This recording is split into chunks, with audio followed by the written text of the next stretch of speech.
Hey guys, it's Tiny Tom Logan back with another video for you, and today it's going to be the full review of the Asus RTX5090 LC liquid cooled. Now I have already put a video of this live on the channel because I did have some cable issues, and I do want to just get that out of the way straight away. I actually, with the Asus software, it's got a tie-in on it that it can tell whether your cables and it only works with the Asus 5000 series cards. I have asked Asus, it's not just the Astral. The other 5000 series cards will have the same feature, but what it does is it can tell from the wires on the 12 pin, or the 12 plus 4, so the 16 pin, whatever you want to call it, but it's 12 power pins and then you've got the 4 sense pins.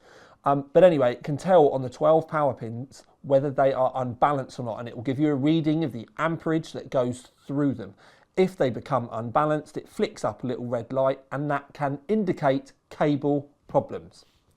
The first two cables I tried, I had cable problems. Now, I did not have as bad of an issue as Roman found with one of the cards that he was testing. Roman did actually comment on the video yesterday, because I did film it yesterday. Roman did comment on that, and I've actually spoke to him on Skype personally since, and he has said that he actually agrees with what I've said, but it's more the fact, and we are in agreement, that the connector and the limitations of the cable isn't right.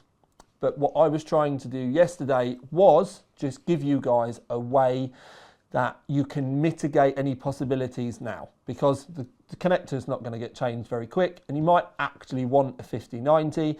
And if you do, my advice is, if you've used your cable on your power supply a few times and cleaned it or connected it or messed around with it a bit, then go and get yourself a new 16 pin when you fit your 5090. It's not ideal, no, absolutely not. But fitting a new cable could be the difference of it burning up and it not burning up.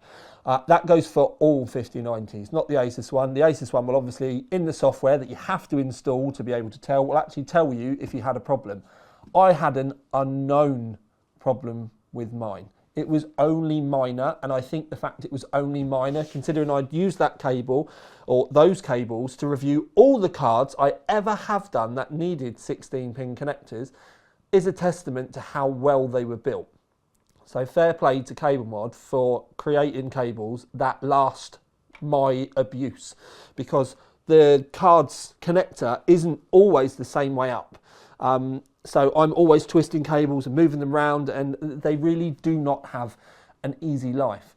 The Asus software actually could pick up with, I could actually move the cable sometimes and make the problems go away. So it was very minor in there, but it does show that the software was able to pick that up. And straight out the bat, that software from Asus, normally what happens with Asus, do you remember the PCI Express push button connector that now everyone does? Well, a lot of the time, Asus do something, they have a patent on it for like 6 or 12 months or something, then everybody else copy. Look at BIOS flashback. Now everyone has their own version of it. Well, that thing in the software is something that every single other manufacturer now needs to implement if they're going to continue using this connector, because having a connector that's got a theoretical max of 660 watts, but they say 600 on the cable, and then actually pulling 600 through it consistently, you cannot expect for that cable to be run like that all the time and there not be problems. So the fact that Asus has put something in place so that you can keep an eye on it, and then if there are possible issues, alert you to it, that and that alone, straight away, early on, which is why I've said about it, deserves the Innovation Award. So fair play to Asus for that, because I didn't even know I had some minor problems with mine. As you see in the thing, I mean, I had a couple of cables at one point that were pulling 10 amps. The rest of them were about 8. So it's not a huge difference. Roman obviously had one pulling over 20, so it was crazy, and that's why he had so much heat. I haven't had that level of issues with mine, but it was enough that I personally would not have continued to run that cable. The card's not mine, it's going back. still not going to risk it.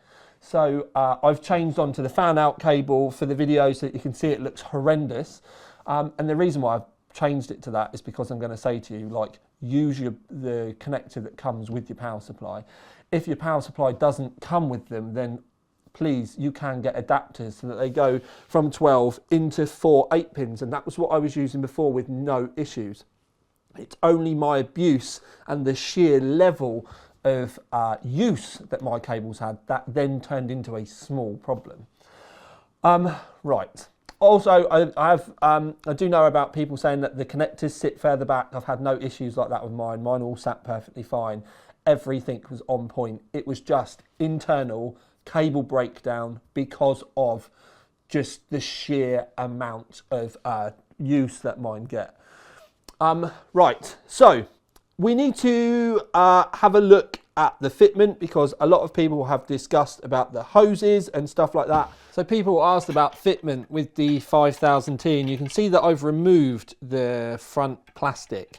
Now I do have the original fans still in there, but it doesn't really matter whether they're in there or not. Yes, without the fans fitted at the front, technically we would have enough clearance, but because of the hoses, there's just not enough room either way, so it does have to be removed. We can still get the doors shut because when the hoses are put in, we can close the door, but it's just not going to look pretty. Now, that's with the hoses at the bottom. It does fit with the hoses the other way around, but I know that's a very frowned upon tactic, but it does make them slightly better. Long and short of it is, my advice would be, this is the setup that I use for doing the reviews, but if I was going to be fitting this long term, I would have the radiator in the roof exhausting out the top, and then I would faff around with how I was going to have the AIO fitted in the front. The majority of the heat in this system is going to be coming from the graphics card anyway, so having that exhausted out of the top would make more sense. Obviously, with a lot of cases out there now with side entry and stuff like that, and multiple fan possible mounting points, is a lot easier, but I just wanted to make you aware and make you think about some of the complexities when trying to fit. It's not the big graphics card, but it is the big radiator, but then also you do have a fair amount of hosing to be able to find a home for.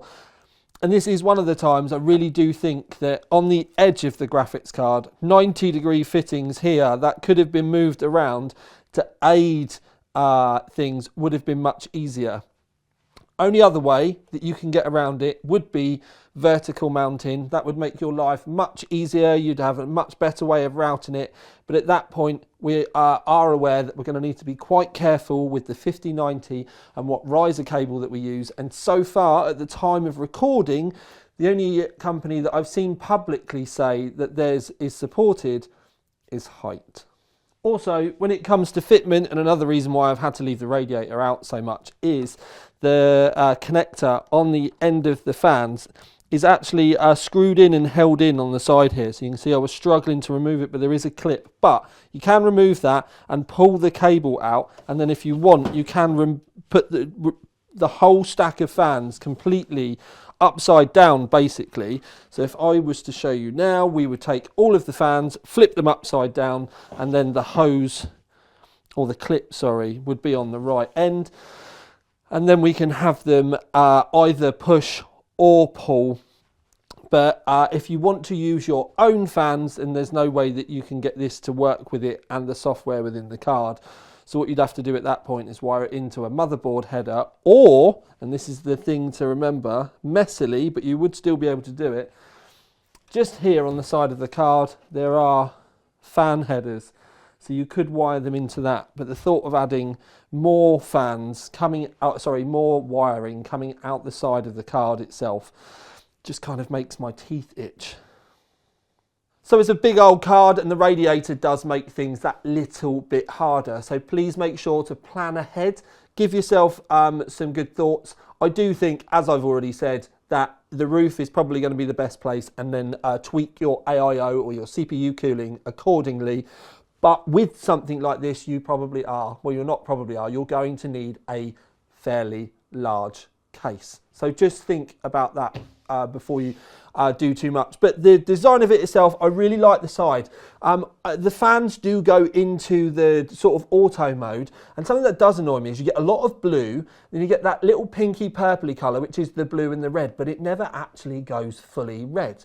And I found that quite annoying in the fact I wanted it to go through, but that is just purely, you can obviously change the colours in the software and stuff, and there is a little bit more lighting underneath, but there isn't a great deal of it. It's just a tiny little bar on the side, and that was the one thing I thought, that if you did mount this vertically, because I personally think if I was going to run this long term, I would have this vertically mounted.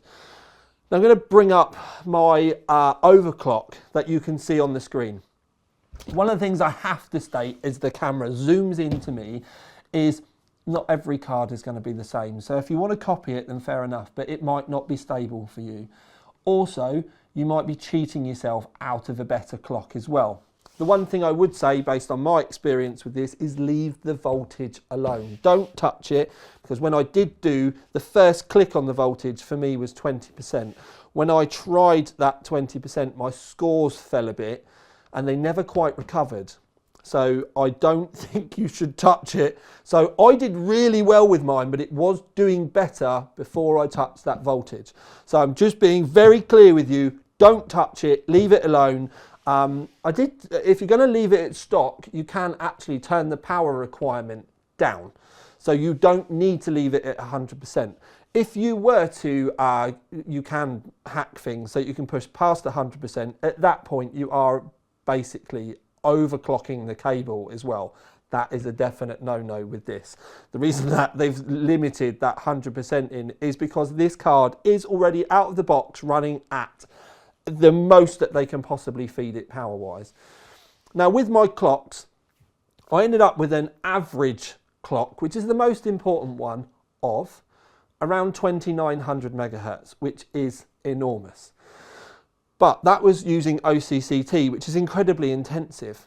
When I was testing using 3D Mark in the games, I was actually seeing a peak of 3150 megahertz. Now that is a peak, that's not the average. So that was where it was going up to. And I just wanted to make sure that you were aware, because obviously a lot of people just focus on that peak, because when you do overclock, GPU Boost 3 still kicks in, and it still does a little bit more for you, which is why we don't normally get to push too far with them. But I think with the core speed bump and then the memory bump that I got out of this, and I'm going to say it in a safe manner, I probably could have pushed further, but it's a £2,899 graphics card if you take the price from the Asus website. It's a scary thing to mess up. Now, I really, really, really did want to do the thing and turn the power up that little bit more, just to see if I could have cable problems. But after my earlier cable problems, I didn't really want to risk it. I would very much like to if Asus will allow me though, but it's one of those ones where making that cable pull, let's say 650 watts continuously, so I can benchmark it again, is quite scary. This is one of the first cards though that I've ever genuinely thought needed two 16-pin connectors. And that is so that, yes, the load was spread, but the technicality with that is we are then into the realms of very limited power supply choices, because you're either going to need a power supply with eight pins on it, and not daisy chains but natives, so that we could run two fully powered connectors, which I completely understand is completely over the top, but I think we're at the point now where over the top would mean that we might have a lot less problems. Or you're going to be in the realms of a power supply which does genuinely have two dedicated 16-pin connectors. 4 8-pins and then a 16-pin could still be possible, but I do think at that point you are still asking an awful lot from a 1200 plus watt power supply. It's still not going to be pulling 600 watts per cable, but it would just mean that you had an awful lot more headroom, and a lot less stress on that single connector. I understand that they've made it so that it is a lot smaller, but we are running it at max, so we need a connector with a lot more headroom, hence me saying we possibly needed two. Now, I was very surprised because I did genuinely think that when this first turned up, there was going to be an awful lot of plastic. It is pretty much all metal. It is over-engineered to the hilt. The fact all the cables and everything are all inside is a beautiful thing. The braid on it is a little bit loose though. But beyond that, you've seen the overclock. Looking at the temperatures, with the temperatures, I did manually set the fans. I will say in the Asus software, with the time that I tested it, which was the early one, the blower fan on the card and the radiator fans were the wrong way round in the software. But it's fairly easy to understand that. I did wish that there was an option within the software for an offset of the fan though. I know you can go in there and set like fan curves that you want, but it literally like a 10 or a 20% offset, real easy, click on, just so that at the upper end it would kick in a little bit more. I thought would have been a fairly easy thing for them to implement. I run the fans that little bit harder because when I'm benchmarking, I want to make sure I have absolutely no possible issues with temps. For the stock temperatures, and you run it like that, the fans don't really spin a great deal. As you can see now, they're sat completely idle, and it does give you a very cool and calm experience, which is exactly what we want from an LC, so fair play. Performance throughout was up there. On the games that actually work and utilise a high clock speed well, the difference was remarkable. 3D Mark, for example, absolutely loved the extra clock speed. There are games that do as well. The games that don't, the difference was much smaller, but consistently it was always in front. Now the fastest card that I've tested so far has been that MSI Supreme. It is on air. MSI are going to be upset that I overclocked this one, but it's on water and all of that sort of stuff. But if they want to send that Supreme back and they want me to run it as hard as I can do to the wall, here's your invite, send it back. Just don't expect me not to paint it white. Anyway, so the performance is up there, but for the price of the card you would expect it to be. I'm going to say that yes, 2,800 is obviously an awful lot of money, but Asus charge up to and beyond £400 just for an AIO. I understand that they've basically taken a big chunky heatsink off the bottom of a card, or they've not had to fit it there in the first place, and they've replaced it with this. But yes, it is an awful lot of money, but weirdly, mainly because I'm kind of getting used to Asus tax prices, I was very surprised it didn't start with a 3.